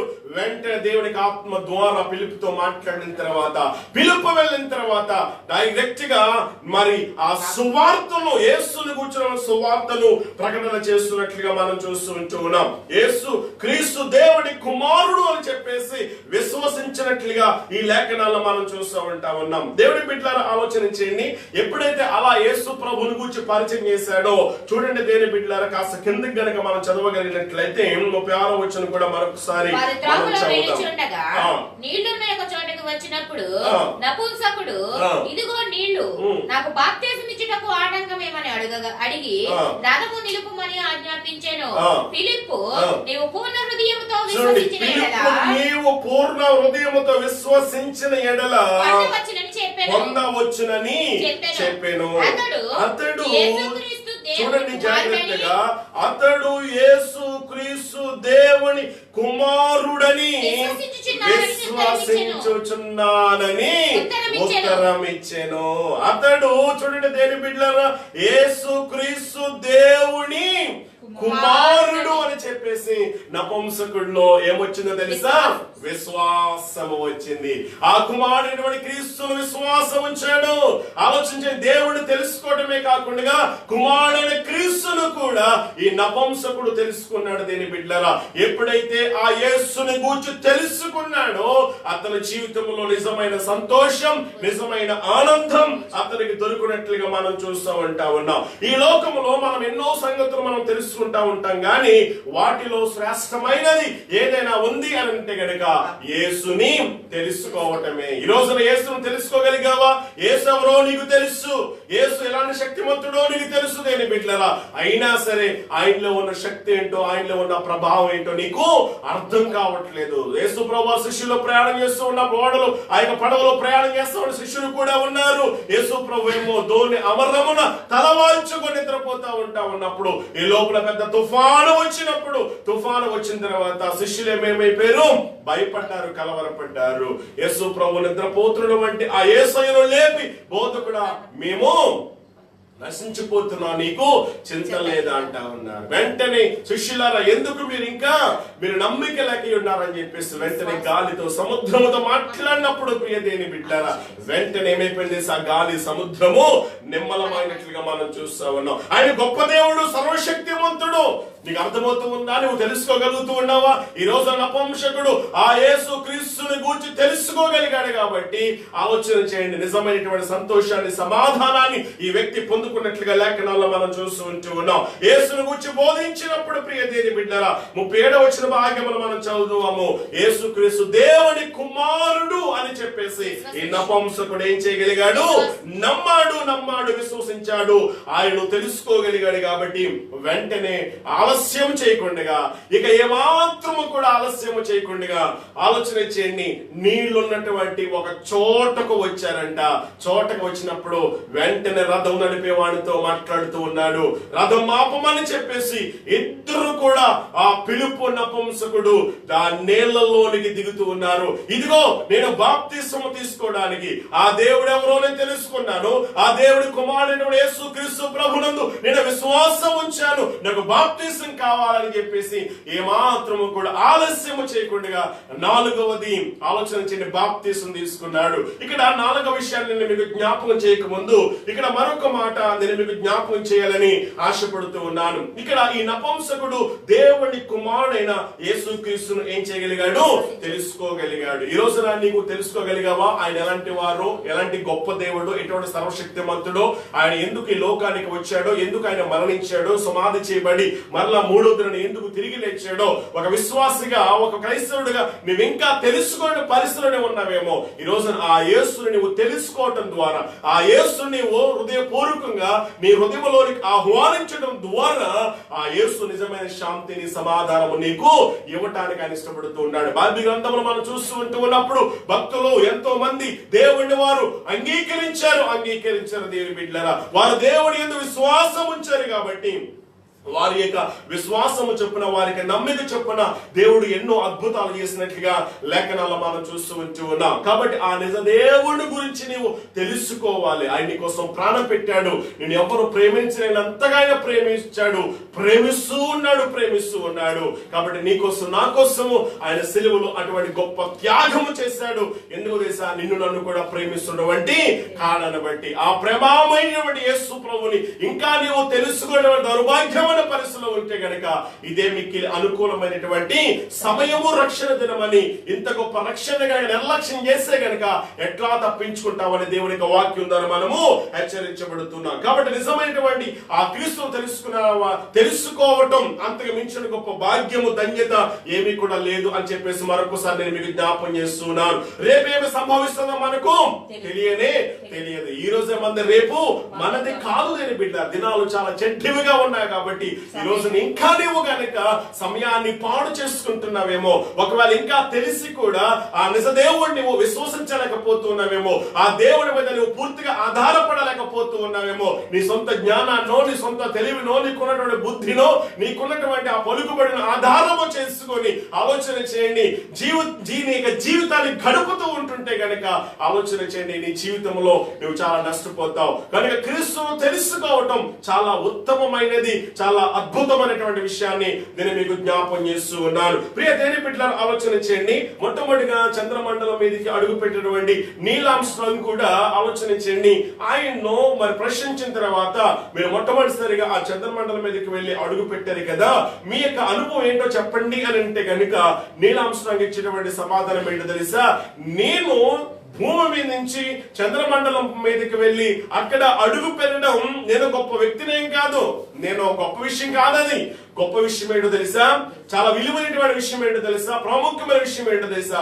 యేసుక్రీస్తు ప్రభువారు ఆ పరమును విడిచి ఈ భూమి మీద అడుగు పెట్టడం గొప్ప విషయం అన్నాడంట. భక్తులు తెలుసుకున్నారు, ఎంతో మంది దేని బిడ్డలారా. సర్ జేమ్స్ జిప్సన్ కూడా ప్రభువుని తెలుసుకున్నాడు. ఆయన మొత్తం మంది క్లోరోఫామ్ కనిపెట్టగలిగాడు. ఆలోచన చేయండి. శాస్త్రవేత్తలు, డాక్టర్లు పెద్ద సభ ఏర్పాటు చేసి ఆయన సన్మానించాలి అని చెప్పేసి ఆ ఏర్పాటు చేసినప్పుడు మిగతా వారందరూ కూడా ఇతను కనిపెట్టినటువంటి ఈ గొప్ప విషయం, ఇంకా అద్భుతమైన విషయం, ఈ క్లోరోఫామ్ గురించి చెప్తా ఉంటారులే, ఇంకేం చెబుతాడులే అని చెప్పేసి అనుకుంటూ ఉన్నారు. ప్రియ దేని బిడ్డలను ఆలోచన చేయండి. పూర్వ దినాలు ఆపరేషన్ చేయాలి అంటే గనక ఎంతో కష్టంతో కూడుకున్నటువంటి పని. మంచానికి కట్టేసేటువంటి ఆ పరిస్థితి, రెండు చేతులు రెండు కాళ్ళు కట్టేసి ఎక్కడైతే ఆపరేషన్ చేయాలి అక్కడ కోస్తా ఉంటుంటే ఆ బాధ ఎలా ఉంటుందో ఒకసారి ఆలోచన చేయండి. వర్ణనాతీతం అటువంటి భయంకరమైనటువంటి ఆ యొక్క పరిస్థితుల్లో దేవుని బిడ్డలారా, సర్ జేమ్స్ జిప్సన్ గారు క్లోరోఫామ్ మొత్తం మందులు కనిపెట్టడానికి దేవుడు కృప చూపించాడు. అడుగుతూ ఉన్న డాక్టర్లు, ఇదిగో ఇంతకన్నా గొప్ప విషయం మరొకటి ఏమి కూడా లేదేమో, మీరేం చెబుతారు అని అంటే గనక గొప్ప శాస్త్రవేత్త ఇచ్చినటువంటి సమాధానం ఏంటో తెలుసా? నా జీవితంలో నేను ప్రభుని తెలుసుకున్నాను, నేను ప్రభుని రక్షకుడిగా అంగీకరించాను, అదే గొప్ప విషయం. అంతకన్నా గొప్ప విషయం ఏమి కాదు. నేను కనిపెట్టినటువంటి క్లోరోఫామ్ మొత్తం మందు గొప్ప విషయం కానే కాదు. నా నిజ జీవితంలో, నా బ్రతుకులో నేను గొప్ప దేవుడు తెలుసుకున్నాను అని చెప్పేసి సాక్ష్యం ఇచ్చారు దేని బిడ్డలారా. ఎలా చెప్తా ఉంటుంటే ఎంతో మంది భక్తులు దేవుని కొరకు గొప్ప సాక్ష్యం ఇవ్వగలిగారు నా దేని బిడ్డలారా. ఈ రోజున నీవు ఆయన తెలుసుకోగలవా? ఈ రోజు నీవు ఆయన నందు విశ్వాసం ఉంచగలిగినట్లయితే నిజమైనటువంటి సంతోషాన్ని దేవునికి ఇవ్వడానికి ఆయన ఇష్టపడుతూ ఉన్నాడు. నిజమైన ఆనందానికి ఇవ్వడానికి ఆయన ఇష్టపడుతూ ఉన్నాడు. ఈ నపుంసకుడు సంతోషించుచు తన త్రోవను వెళ్ళిపోయాడంట. ఉన్నతమైన ఉద్యోగంలో ఉన్నాడు, మంచి డబ్బు ఉంది, హోదా ఉంది, పలుకుబడి ఉంది, మంచి పేరు ఉంది దేని బిడ్డలారా. అక్కడే ఉండొచ్చు కదా. తెలుసుకున్నటువంటి వాడువే, విన్నటువంటి వాడు ఎవరు? ఆలోచన చేయండి. నాకేంట్లే ఈ ఖండము నుంచి వేరే ఖండానికి వెళ్ళడం ఏంటి, నాకు ఈ రోజు ఈ పని ఉంది, ఆ పని ఉంది, నేను చాలా బిజీగా ఉన్నానని చెప్పేసి ఆలోచన చేయండి నా ప్రియ దేని బిడ్డలారా. ఏ మాత్రము కూడా ఆలస్యము చేయకుండా విన్నటువంటి వాడు, ఆ నిజ దేవుడు తెలుసుకున్నటువంటి వాడు ఎవరో ఒక పరిచయం చేసినప్పుడు వెంటనే ఆ నిజ దేవుడిని ఆరాధించకుండా ఉండలేకపోయాడు నా దేని బిడ్డలారా. ఎంత పని ఉన్నప్పటికీ, ఎంత మరి ఆ యొక్క బిజీ ఉంటూ ఉన్నప్పటికీ వాటన్నిటిని కూడా ప్రక్కన పెట్టేసి దేవుని ఆరాధించడానికి యెరూషలేమునకు వచ్చినట్లుగా మనం చూస్తా ఉన్నాం. వచ్చిన తర్వాత ఆరాధిస్తూ దేవుణ్ణి ఇంటికి ఎలా వెళ్ళాడో తెలుసా? సంతోషముతో వెళ్ళిపోయాడంట. తాను సంతోషానికి గల కారణం ఏంటయ్యానంటే గనక ఒకటి ఆరాధన. నీవు ఆయన ఆరాధించగలుగుతున్నావా? ఆత్మతోనూ సత్యముతోనూ ఆరాధించాలి. పైకి మాత్రం ప్రభు ఆ స్తోత్రాలు అంటూ ఉన్నావు, కానీ హృదయం మాత్రం ఆయనకి అందుబాటులో లేదు. హృదయ శుద్ధి గల వారు దేవుణ్ణి చూస్తారు. హృదయ శుద్ధి లేకుండా నీవు ఆయన చూడలేవు, హృదయ మార్పు లేకుండా నీవు ఆయన చూడలేవు నా దేని బిడ్డలారా. పైకి క్రైస్తవుడిగా నేను నటిస్తూ ఉన్నావేమో, పైకి మంచి వాళ్ళుగా కనిపిస్తూ ఉన్నావేమో, చూస్తావేమో, కానీ అంతరంగ జీవితం ఎలాగుంది? అంతరంగంలో సత్యాన్ని కోరుకునే దేవుడు, అంతరంగంలో యథార్థతను కోరుకునేటువంటి దేవుడు. ఆలోచించే హృదయాంతరంగంలో నుండి నీవు ఆయన స్తుతించాలి, ఆరాధించాలి. పై పై పెదాలించేటువంటి స్తుతి కాదు నా దేవుని బిడ్డలారా. కాబట్టి అంతరంగాన్ని చూస్తూ ఉన్నాడు కాబట్టి ఆత్మతోను సత్యముతోను యథార్థముగా నీవు ఆయన ఆరాధించగలిగినప్పుడు, ఆయన ఘనపరిచినప్పుడు, నన్ను ఘనపరచువా నేనేం చేస్తాను? ఘనపరుస్తాను అన్నాడు. రెండవ సూత్రం ఏంటి తెలుసా? దేవుని వాక్యం. వెళుతూ సమయాన్ని వ్యర్థపరచలేదు, సమయాన్ని పాడు చేయలేదు. లేకపోతే కనుక ఈ రోజుల్లో ఉన్నట్టుగా నిజంగా టెక్నాలజీ కనుక ఆ రోజుల్లో ఉంటే కనుక ఆలోచన చేయండి. ఫేస్బుక్ తీసో లేకపోతే మందిరానికి వెళ్ళి ఆరాధన చేశాడు కాబట్టి అక్కడ ఉన్నటువంటి పాస్టర్ గారితో ఒక ఫోటో తీసుకునో, లేకపోతే కానీ పాస్టర్ గారు చేసి ప్రార్థన చేస్తా ఉన్నప్పుడు ఆ ఫోటో తీసుకున్నటువంటి ఆ యొక్క వ్యక్తి ఆ యొక్క వాట్సాప్ లోనో లేకపోతే ఫేస్బుక్ లోనో పోస్ట్ చేద్దామని చెప్పేసి దేవుని బిడ్డలారా వారితో వీరితో చాటింగ్ చేద్దామని చెప్పేసి సమయాన్ని వ్యర్థపరచకుండా ఆలోచన చేయండి. ఆరాధించినటువంటి వాడు ఇంటికి వెళ్ళిపోతూ ఉన్నప్పుడు రథములో కూర్చున్న తర్వాత సమయాన్ని పాడు చేయకుండా తనతో పాటు తెచ్చుకున్నవాడిని ఆ గ్రంథపు చుట్టను తెరిచి చదువుతూ ఉంటూ ఉన్నాడు. అతను చాలా పనులు ఉంటాయి కదా, మంత్రి గారు కదా. ప్రియ దేవుని బిడ్డలారా ఆలోచించండి. అటువంటి పరిస్థితుల్లో కూడా దేవుడు వాక్యాన్ని చదవగలుగుతూ ఉన్నాడు. ఆ రోజుల్లో దేవుని గ్రంథం వాక్యం ఎంతగా ఉండేది కాదు, ఇలాంటిగా అందుబాటులో ఉండేది కాదు నా దేవుని బిడ్డలారా. అయితే ఇప్పుడు మనకందరికి కూడా అందుబాటులో వచ్చేసింది. ఈ రోజు నీ పవిత్రమైనటువంటి గ్రంథాన్ని నీవు ఎలా చదవగలుగుతూ ఉన్నావు? ఆలోచన. భక్తి సింగ్ గారు కూడా ఒకానొక రోజున ఒక వ్యక్తి బైబిల్ గ్రంథాన్ని ఇచ్చినప్పుడు ఆలోచన చేయండి. అట్ట బాగుంది కదా అని చెప్పేసి అట్ట దాచుకున్నారు, లోపల పేజీలన్నీ కూడా చింపేశారు. ఆలోచన చేయండి. లోపల పేజీలు చింపేసినటువంటి ఆ యొక్క భక్తి సింగ్ గారు ఈ పరిశుద్ధ గ్రంథమైన బైబిల్ చదవడం ప్రారంభించాడు. వెంటనే తన జీవితం మారిపోయింది. వాక్యం మనిషిని మారుస్తుంది. ఆలోచించండి నా దేవుని బిడ్డలారా. దేవుడి వాక్యం ప్రభావం కలిగినది, దేవుడి వాక్యం శక్తి కలిగినది దేవుని బిడ్డలారా. కాబట్టి ఇటువంటి వాక్యాన్ని వేయించాలో తెలుసా? చదవాలి, ధ్యానించాలి. నువ్వెందుకు చదవలేకపోతున్నావు తెలుసా? నీ తప్పిదాలు ఎక్కడ బయటపడతాయి, నీ పొరపాటు ఎక్కడ తెలుస్తుంది. ఆలోచన చేయండి. వాక్యమైనటువంటి దేవుడు నిన్ను వెలుగులోనికి బట్టబయలు చేస్తాడు. ఒకవేళ నా పాపం ఎక్కడ బట్టబయలైపోద్దేమో, ఒకవేళ ఎక్కడ నా రహస్య జీవితం నా భార్యకి తెలిసిపోద్దో, నా భర్తకు తెలిసిపోద్దో, నా బిడ్డలకు తెలిసిపోద్దేమో అని చెప్పేసి ఆలోచన చేయండి నా దేని బిడ్డలారా. వాక్యము దగ్గరకు నువ్వు రాలేకపోతూ ఉన్నావు, వాక్యం వైపు నువ్వు తొంగి చూడలేకపోతూ ఉన్నావు, ఆ వాక్యం వైపు నువ్వు తొంగి చూడలేకపోతూ ఉన్నావు. కాబట్టి నీవేంటో నీకు అర్థం కావట్లేదు. నీ బ్రతుకంతా కూడా గందరగోళంగా ఉంది, చీకటమయములో ఉంది. ఆలోచన. నిజమైన సంతోషం, శాంతి అనేది నీకు దొరకట్లేదు. నిజమైన సంతోషం ఎక్కడుందో తెలుసా? ఆనందం ఎక్కడుందో తెలుసా? డబ్బులోనో వెండి బంగారములోనో మరొక దానిలో లేదు నా దేవుని బిడ్డలారా. నిజమైన సంతోషము, శాంతి, నెమ్మది, ఆరోగ్యం ఎక్కడ ఉందంటే ఆ యొక్క దేవుని వాక్యము. ఈ వాక్యాన్ని చదువు, ధ్యానించు దేవుని బిడ్డలారా. ఇందాక జ్ఞాపకం చేశాను, ఫెన్నీ క్రాస్బీ కళ్ళు లేనటువంటి ఆమె 5 పుస్తకాలు కంఠస్థం పెట్టేసింది. ఆలోచన చేయండి. పంచఖండాలు, సామెత గ్రంథం, పరమగీతాలు, ఇంకా అనేకమైన పుస్తకాలు. ఆలోచన చేయండి. ఒక వయసు వచ్చిన తర్వాత దేవుని బిడ్డలారా ఆమెను స్కూల్లో, అందులో పాఠశాలలో జాయిన్ చేయడానికి మరి ఇష్టపడినప్పుడు కూడా ఆలోచన చేయండి. ఆ యొక్క మరి చిన్న వయసులోనే ఆమె మాట్లాడుతున్నటువంటి ఆ తీరును వారు చూస్తూ ఉన్నప్పుడు, ఆమె యొక్క ఆ యొక్క ప్రవర్తన విధానాన్ని చూస్తూ ఉన్నప్పుడు ఈమెకి ఎంత జ్ఞానం ఎలాగొచ్చిందని చెప్పేసి అందరూ కూడా ఆశ్చర్యపడిపోయారంట. ఆలోచన చేయండి. చదువు లేకుండానే ఆమె అదే స్కూల్లో మరి జాయిన్ అవడానికి వెళ్ళినటువంటి ఆమె ఆ స్కూల్ కి టీచర్ గా పనిచేస్తుంది. దేని బిడ్డలారా ఎంత గొప్ప విషయం ఒకసారి ఆలోచన చేయండి. కారణం ఏంటి తెలుసా? దేవుని వాక్యం అంత శక్తి కలిగినది, అంత ప్రభావం కలిగినది. కాబట్టి ఈ వాక్యాన్ని ప్రతిరోజు కూడా మనం ఏం చేయాలా? ధ్యానించాలి, చదవాలి అని చెప్పేసి ప్రభు పేరట మీకు మనం చేస్తా ఉన్నాడు. మూడవది ఏంటో తెలుసా? దేవుని వాక్యాన్ని చదివాడు.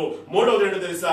ఆ నిజదేవుడైనటువంటి ఆ కుమారుడైనటువంటి యేసుక్రీస్తు ప్రభుని ఏం చేశాడు తెలుసా? విశ్వాసం ఉంచాడు, నమ్మకం ఉంచాడు. నాలుగవది ఏంటో తెలుసా? వెంటనే ఎప్పుడైతే దేవుని కుమారుడు తెలుసుకున్నాడో, విశ్వాసం ఉంచాడో, అతనికి కావలసింది బాప్తిస్మం అని చెప్పేసి. ప్రియ దేవుని బిడ్డలారా, ఫిలిప్పు ఏమాత్రము కూడా అతన్ని బలవంతం చేయలేదు. ఏమాత్రము కూడా అతన్ని బలవంతం చేయకుండానే ఎప్పుడైతే నోరు తెరచి క్రీస్తు ప్రభు గురించి తెలియజేశాడో, ప్రకటన చేశాడో, నాలుగో విషయం ఏంటో తెలుసా? చూడండి దేవుని బిడ్డలారా, 38వ వచన భాగం మరొకసారి మనం చదివి ప్రార్థన చేసుకుందాం. 38వ వచన భాగం. ఫిలిప్పు నపుంసకుడు ఇద్దరు చూడండి, ఫిలిప్పు నపుంసకుడు ఇద్దరును కూడా నీళ్లలోనికి దిగిరి. అంతటా ఫిలిప్పు అతనికి ఏమిచ్చాడంట? బాప్తిస్మము ఇచ్చాను. ఫిలిప్పు బలవంతం చేయలేదు, దేవుడు ఎవరో తెలుసుకున్నాడు. ఆ దేవుడి కుమారుడైన యేసుక్రీస్తు ప్రభునందు విశ్వాసం ఉంచాడు, నమ్మిక ఇచ్చాడు. వెంటనే ఇదిగో నాకు బాప్తిసం కావాలి అని చెప్పేసి ఈ నపుంసకుడు ఫిలిప్పును అడుగుతూ ఉన్నప్పుడు ఫిలిప్ ఏమన్నాడు తెలుసా? ఇదిగో నీళ్లు నాకు బాప్తిసం ఇచ్చుటకు ఆటంకమేమని మరి అడిగి రథము నిలుపుమని ఆజ్ఞాపించెను. 37వ వచన భాగం. ఫిలిప్ అన్నాడు, నీవు గనక పూర్ణ హృదయముతో విశ్వసిస్తే పొందవచ్చు, నాకేం అభ్యంతరం లేదు అని చెప్పేసి మరి ఆ ఫిలిప్ చెబుతూ ఉన్నప్పుడు అతడు ఏం చేస్తాడు తెలుసా? యేసు క్రీస్తు దేవుని కుమారుడని విశ్వసించుచున్నానని చెప్పేసి తన తీర్మానాన్ని అక్కడ ఆ యొక్క కనుపరిచిన కారణాన్ని బట్టి నపుంసకుడు ఫిలిప్పు ఇద్దరు కలిసి ఎక్కడికి వెళ్ళారు? నీళ్ళలోనికి వెళ్ళారు. నపుంసకునికి ఫిలిప్పు ఏం చేశాడనమాట? బాప్తిస్మం ఇచ్చాడు. బాప్తిస్మం ఇచ్చిన తర్వాత ఫిలిప్పు తన దారిని వెళ్ళిపోయాడు. అంత మాత్రమే కాదు, ఈ నపుంసకుడేమో ఎలా వెళ్ళాడు తెలుసా? ఆ మాట మనసారి మనం చదువుదాం. వారు నీళ్లలో నుండి వెడలి వచ్చినప్పుడు ప్రభువాత్మ ఫిలిప్పును కొనిపోయేను. నపుంసకుడు సంతోషించు తన త్రోవను వెళ్ళును. దేవుని నామానికి మహిమ కలుగును గాక. 4వ కారణం, 4వ సూత్రం ఏంటో తెలుసా? బాప్తిస్మము. ఫిలిప్పు బలవంతం చేశాడా నపుంసకుడిని? లేదు. ఇదిగో నాకు బాప్తిస్మం కావాలి. ఆ నిజదేవుడు ఎవరో నాకు అర్థమైంది. ఆ కుమారుడైన యేసుక్రీస్తు ప్రభువునందు నేను విశ్వాసం ఉంచుతూ ఉన్నాను. ఈ రోజు నాకు ఈ బాప్తిస్మం కావాలని చెప్పేసి వెంటనే నపుంసకుడు బాప్తిస్మాన్ని అడిగి తీసుకున్నట్లే లేఖనాలను మనం చూస్తూ ఉంటున్నాం. దేవుని వాక్యం వినడం, బాప్తిస్మం తీసుకోవడం వెంటనే జరిగిపోయింది. నా దేని బిడ్డలారా, బాప్తిస్మము అనేది దేవుని యొక్క ఆజ్ఞ అనేటువంటి విషయాన్ని మనం గుర్తుపెట్టుకోవాలి. అంత మాత్రమే కాదు, బాప్తిస్మం అనేది యేసు ప్రభు వారు కూడా బాప్తిస్మం తీసుకున్నాడు కాబట్టి ఇది మనకు మాదిరి అనేటువంటి విషయాన్ని కూడా మనము జ్ఞాపకం చేసుకోవాలి. అంత మాత్రమే కాదు కానీ బాప్తిస్మం అనగా యేసుతో చనిపోయి తిరిగి లేచుట అనేటువంటి విషయాన్ని మీరు జ్ఞాపకం చేసుకోవాలి. అంత మాత్రమే కాదు, బాప్తిస్మం అనేది బాప్తిస్మం ద్వారా మనం ఏం చేస్తున్నామంటే ప్రభుని మనం ఏం చేస్తా ఉన్నాం? ధరించుకుంటూ ఉన్నాం. చివరిగా జ్ఞాపకం చేస్తా ఉన్నాను, బాప్తిస్మం అనేది బహిరంగ సాక్ష్యము. బహిరంగముగా ఒప్పుకుంటూ ఉన్నాం యేసు నా దేవుడని. రహస్యముగా ఒప్పుకున్నాం క్రీస్తు నా ప్రభువు, నా రక్షకుడు, నా రాజు, నా ప్రభు. నా కొరకే ఆయన మరణించాడు, సమాధి చేయబడ్డాడు, తన విలువైన రక్తాన్ని నా పాపాల కోసం కార్చాడు. నేను పొందాల్సిన శిక్ష, నాకు రావలసిన అవమానం ప్రతిదీ కూడా నా స్థానంలో నాకు బదులుగా ఆ కుమారుడైన యేసుక్రీస్తు భరించాడు అని చెప్పేసి నోటితో ఒప్పుకున్నావు, హృదయమును విశ్వసించావు, రక్షించబడ్డావు. ఇప్పుడు 10 మందికి నీవు దేవుని బిడ్డవని తెలియడానికి బహిరంగంగా ఏం చేస్తున్నావు తెలుసా? సాక్ష్యం ఇస్తూ ఉన్నావు. యేసయ్య నా దేవుడని నీవు ఒప్పుకుంటూ ఉన్నావు దేని బిడ్డలని. కాబట్టి ఈ రోజున నీవు అలా ఒప్పుకోగలిగావా?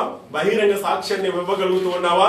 క్రీస్తును అంగీకరించి కూడా ఇంకా బాప్తిసం తీసుకునేటువంటి వారు ఎంతో మంది ఉంటూ ఉన్నారు. కనుక ఈ రోజున ఒకవేళ ఇంకా బాప్తిసం తీసుకోకపోతే గనక ఈ రోజైనా సరే ఒక మంచి తీర్మానంలోనికి నీవు రావాలని చెప్పేసి ప్రభు పేరిట నేను మీకు మనవి చేస్తూ ఉన్నాను. ఒకవేళ ఇంకా నిర్లక్ష్యంగా ఉన్నావేమో, ప్రభు బంధకు సమీపంగా ఉండాల్సిన నీవు, ప్రభు యొక్క రొట్టెను ఆ శరీరానికి బదులుగా ఉన్నటువంటి ఆ శరీరాన్ని తినాల్సినటువంటి నీవు, ప్రభు యొక్క రక్తానికి సాదృశ్యంగా ఉన్నటువంటి ఆ ద్రాక్షారసమును పానం చేయాల్సినటువంటి నీవు ఇంకా బాప్తిస్మము తీసుకోకుండా ఆయన మరణ పునరుత్థానములో పాలి పొందుకునేటువంటి ఆ పరిస్థితుల్లో ఉన్నావేమో, ఈ రోజైనా సరే ఈ భయంకరమైనటువంటి కరోనా వైరస్ ప్రభావాలైనా సరే గుర్తించి, ఈ తెగుల ద్వారా సరే గుర్తించి, గతించిన శుక్రవారం దినాన నేను మీకు జ్ఞాపకం చేశాను, యోవేలు ద్వారా దేవుడు మాట్లాడుతా ఉన్నాడు. మరి ఆ చీడ పురుగులు, ఆ యొక్క మిడతలను దేవుడు పంపించాడు. ఆ తన మహాసైన్యాన్ని తినేసింది, పంటంతా కూడా నాశనం చేసేసింది. అయితే దేవుడు అంటా ఉన్నాడు, తిరిగి నా దగ్గరికి వస్తే గనక తిరిగినటువంటి పోయిన పంట అంతా కూడా నేను మీకు మరలా ఇస్తానని చెప్పేసి వాగ్దానం చేస్తూ ఉన్నాడు. ఈ రోజున ఈ మంచి తీర్మానం ఎందుకని నువ్వు తీసుకోకూడదు? ఒకవేళ ఇంకా బాప్తిస్మము తీసుకోలేటువంటి పరిస్థితుల్లో ఉన్నాయేమో, వాయిదాలు వేస్తూ ఉన్నావేమో, ఇదిగో ప్రభు నీ కోసమే ఈ తెగులు పంపించాడు. ఈ భయంకరమైనటువంటి వ్యాధుల ద్వారానైనా సరే నీవు ప్రభుని తెలుసుకోవాలా, ప్రభునందు విశ్వాసం ఉంచాలా. ఇప్పుడే ఇదే మిక్కిలి అనుకూలమైన సమయము కాబట్టి బాప్తిసం తీసుకోవడానికి కూడా నువ్వు వెనుకంజా వేయొద్దు నా దేని బిడ్డలారా. చాలా మంది బిడ్డలు బాప్తిసానికి సిద్ధపడుతూ ఉన్నారు. మీరు ఇస్తున్నటువంటి ఆ యొక్క సాక్ష్యాన్ని బట్టి విని ఎంతగానో సంతోషిస్తూ ఉన్నారు. ప్రియ దేని బిడ్డలను ఆలోచన చేయండి. ఈ లాక్డౌన్ అయిన వెంటనే చాలా మంది బిడ్డలు సాక్ష్యము ఇస్తూ ఉన్నారు, అయ్యా నాకు బాప్తిసం కావాలని. వారిని బట్టి నేను ప్రభువుని స్తుతిస్తూ ఉన్నాను. ఒకవేళ మీలో ఎవరైనా సరే ఇంకా ఒకవేళ బాప్తిసం తీసుకోలేటువంటి వారిగా ఉన్నారేమో, ప్రభువుకు సమీపంగా రావడానికి ఇష్టపడలేదేమో, ఇంకా లోకంతోనూ స్నేహం చేస్తున్నారే, పాపంతో స్నేహము చేస్తూ ఉన్నారేమో. కాబట్టి దేవునితో మనం స్నేహం చేసేటువంటి వారిగా ఉండాలని చెప్పేసి ప్రభు పేరిట నేను మీకు మనము చేస్తా ఉన్నాను. కాబట్టి ఆయన కొరకు మనము బహిరంగ సాక్ష్యము ఇవ్వాలి. అపోస్తలుల గ్రంథంలో మార్పు చెందినటువంటి ఒక వ్యక్తి గురించి ఈ రోజున మనము ధ్యానం చేయగలిగాం. కాబట్టి రేపటి దినాన్ని మరి అపోస్తలుల గ్రంథంలో మార్పు చెందినటువంటి కొర్నేలి జీవితంలో నుండి మరికొన్ని విషయాలు మనం నేర్చుకోవడానికి మనం ప్రయత్నం చేద్దాం. ఆ కొర్నేలి కూడా ఎలా రక్షించబడ్డాడో, ఆ కొర్నేలి జీవితంలో కూడా ఎటువంటి అద్భుతాలు దేవుడు చేశాడో మనము కూడా నేర్చుకోవడానికి మనం ప్రయత్నం చేద్దాం. కనుక ముగింపులో ఉంటూ ఉన్నాను. ఈ మాటలు వింటున్న నా ప్రియ సోదరి, నా ప్రియ సహోదరుడా, ఈ రోజు నా నిజంగా నువ్వు సంతోషాన్ని అనుభవించగలుగుతున్నావా? ఒంటరిగా ఉంటూ ఉన్నప్పుడు ఏమండి ఆ యొక్క మరి నీవు ఒంటరిగా ఉంటూ ఉన్నప్పుడు నీలో నిజమైనటువంటి సంతోషం అనేది, ఆనందం అనేది నీవు కలిగి ఉన్నావా? ఈ రోజున 10 మందిలో ఉన్నప్పుడు నవ్వుతూ ఉన్నావు, లేకపోతే 10 మందిలో ఉంటావు చాలా సంతోషంగా ఉంటూ ఉన్నాం. ఏం చేస్తానంటే మరొకసారి జ్ఞాపకం చేస్తున్నాను, ఒకవేళ విచారంగా ఉంటే కనుక ఎంతసేపు కూడా వీరేంటి అలా ఉంటా ఉన్నాడు, ఏమేంటి అలా ఉంటా ఉందని చెప్పేసి అనుకుంటారేమో అని చెప్పేసి వారికి వీరికి భయపడి లోపల ఎంతో వేదన ఉన్నప్పటికీ, దుఃఖం ఉన్నప్పటికీ ఆలోచన చేయండి, పైకి నవ్వుతూ ఉన్నావేమో. ఈ రోజున హృదయం నిండా సంతోషము, ఆనందం కావాలంటే కనుక ప్రభు తప్ప ఎవరు కూడా నీకు ఇవ్వలేరు. ఈ రోజున నిజమైన సంతోషం ఎక్కడో తెలుసా? డబ్బులోనో లేకపోతే వెండి బంగారంలోనో లేదు నా దేని బిడ్డలారా. ఈ రోజున ఆ సుశాంత్ సింగ్ ఆ యొక్క వ్యక్తి ఆలోచన చేయండి, డబ్బుకు డబ్బు, మంచి పేరు వచ్చింది, మంచి సినిమా తీశాడు, ఆత్మహత్య ఆత్మహత్య ఆలోచన వస్తే గనక దాన్ని ఎలా జయించాలో, ఎలా జీవించాలో, ఎలా ఎదుర్కోవాలో నటించాడు తప్ప జీవితంలో జీవించలేకపోయాడు. జీవితంలో 34 సంవత్సరాలకే తన జీవితాన్ని అంతం చేసుకున్నాడు. ఈ రోజున మన యొక్క ప్రాణాన్ని, ఆత్మను చంపే అధికారం ఎవరికి లేదు నా దేని బిడ్డలారా. ఈ రోజున ఈ కువైట్ లో కూడా ఒక వ్యక్తి అనుకుంటాను, మరి కిందగా నేను ఫేస్బుక్ లో చూడటం జరిగింది. ఆ వ్యక్తి కూడా ఈ ఆర్థిక పరమైనటువంటి ఆ పరిస్థితులను బట్టి భార్య ఇంటి దగ్గర నుంచి ఒక 60,000 రూపాయలు పంపించిందంట. ఆలోచన చేయండి, ఉరేసుకుని చనిపోయాడు. జీవితం మీద విరక్తి పుట్టేసి లాక్డౌన్ లో ఒక ప్రక్క భయంకరమైనటువంటి ఈ పరిస్థితులను బట్టి నా దేని బిడ్డలారా. ఆ వ్యక్తే కాదు, ఇలాంటి సమస్యలు ఎంతో మంది పిరికి వారిలాగా ఆత్మ చేసుకుని చనిపోయారు. మన ఆత్మను చంపే అధికారం మనకు లేదు. ఒకవేళ అలా చంపుకుంటే కనుక నీ ఆత్మ నరకానికి వెళ్తాడు. రక్షించబడిన వ్యక్తివైనా సరే నీ ఆత్మ చేసుకుంటే కనుక నీ ఆత్మ నరకానికి వెళ్తాడు. అందులో మాత్రం సందేహం లేదు. ఈ రోజున 34 సంవత్సరాల ఆ వయసులో ఉన్నటువంటి ఆ వ్యక్తి ఆత్మహత్య అనే ఆలోచన వస్తే ఎలా జయించాలని చెప్పేసి జీవితంలో ఆ సినిమాలో నటించాడు తప్ప తన జీవితంలో శ్రమ వచ్చింది కదా, బాధ వచ్చింది కదా అని చెప్పేసి ప్రియ దేని బిడ్డలారా దాన్ని ఎలా జయించాలో అర్థం కాలేకపోయింది. ఈ రోజున వాక్యం దగ్గరకు వస్తే కనుక వాక్యం నీకు నేర్పిస్తుందండి. వాక్యం నిన్ను ధైర్యపరుస్తుంది, వాక్యం నిన్ను బలపరుస్తూ ఉంటుంది. కృంగిపోతూ ఉన్నావా, నిరాశతో ఉన్నావా, వేదంతో ఉన్నావా, లాక్డౌన్ అని చెప్పేసి, వైరస్ అని చెప్పేసి, ఇంకా ఎప్పుడు ఉద్యోగం వస్తుందా, ఎప్పుడు యథావిధిగా మళ్ళా డ్యూటీలో జాయిన్ అవుతానా, ఒకవేళ ఇక్కడ ఉన్నటువంటి నా పోషణ, ఇండియాలో ఉన్నటువంటి నా బిడ్డల పోషణ, నా భర్తను, నా భార్య, నా కుటుంబం ఎలా పోషించుకున్నటువంటి సందిగ్ధంలో ఉన్నావా ఈ రోజున? ఇది ఒక కలవరపడొద్దు, ప్రభు నీకు సహాయం చేయడానికి ఇష్టపడుతూ ఉన్నాడు. నిజమైనటువంటి సంతోషం, ఆనందం ప్రభువులోనే తప్ప మరెందులోనూ కూడా లేదు నా దేని బిడ్డలారా. ఈ రోజు నా సంతోషాన్ని కావాలంటే ఈ రోజున ప్రభు దగ్గరికి నీవు రావాలి. ప్రభుని నేడే నీ హృదయంలో ఏం చేసుకోవాలా? చేర్చుకోవాలా. యేసు ప్రభుని కనుక నీ హృదయంలో చేర్చుకుంటే గనక నీ హృదయాంతరంగాలో ఉన్న వేదన, శోధన, బాధన ఇవన్నీ కూడా తీసివేయడానికి ఆయన ఇష్టపడుతూ ఉన్నాడు. తల వంచుదాం, ప్రార్థన చేసుకుందాం.